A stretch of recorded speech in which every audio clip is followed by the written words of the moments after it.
Welcome, problem solving fans, to another problem of the day. And this one's all about a shape made up of a square and a rectangle.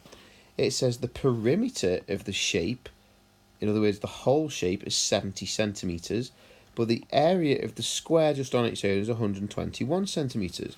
And we've got to work out the area of just the rectangle. Well, let's have a look what we can do. Now, we can't just go straight to working out the area of the rectangle. We've got to use the other clues first, and it's a good idea to use some information on the clues and to write on top of the diagram. So let's see what we can do. Well, if the area of the square is 121, let's write 121 centimetres squared inside the square. Now, as we know, area of a square is length times width, but the two numbers must be the same because length and width on a square would be the same. So we need a number when you times it by itself gives you 121. And that's going to be 11, because 11 times 11 equals 121. So what that is telling us is that the length and the width of the square are both 11. So this side is 11, the top of the square is 11, and the bottom of the square is 11 as well. But what we also know is that this side here is the width of the whole shape, which is also the same as the side opposite it on the other end, so that side is also 11. The question is, what do we do next? Well, we do know that the perimeter of the whole shape is 70, and of that 70, we've got 4 11s. 1, 2, 3, 4 11s.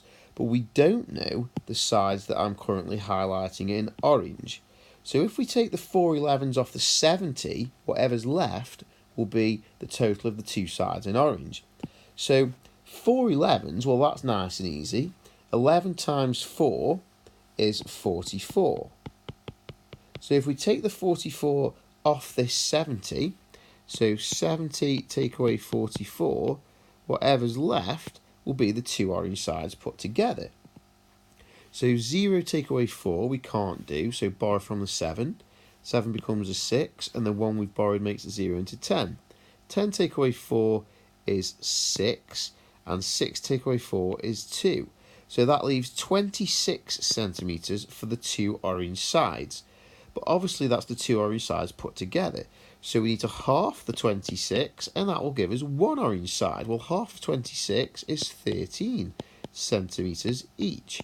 So the two orange sides are 13 centimetres each. And if you check it, 11, 11, 11 and 11 plus a 13 and another 13 all adds up to 70. But it does say, what is the area of the rectangle? Well, now we've got all the information we need to work this out, because the area of the rectangle is going to be length times width.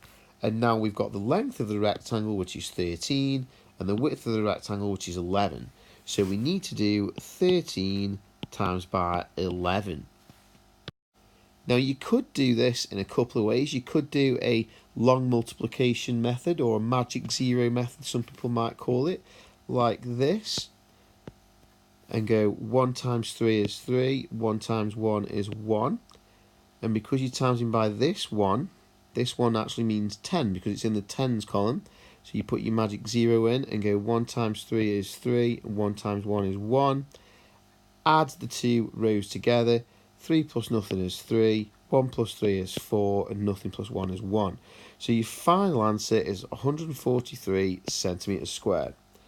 So length times width is 13 times 11, and when we've worked that out, we've got 143 centimetres squared.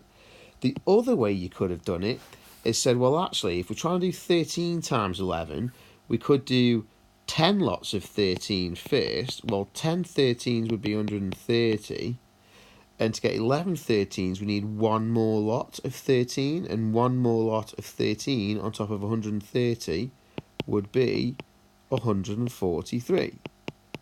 And again, that's the answer. So the final answer, area of the rectangle, is 143 centimetres squared.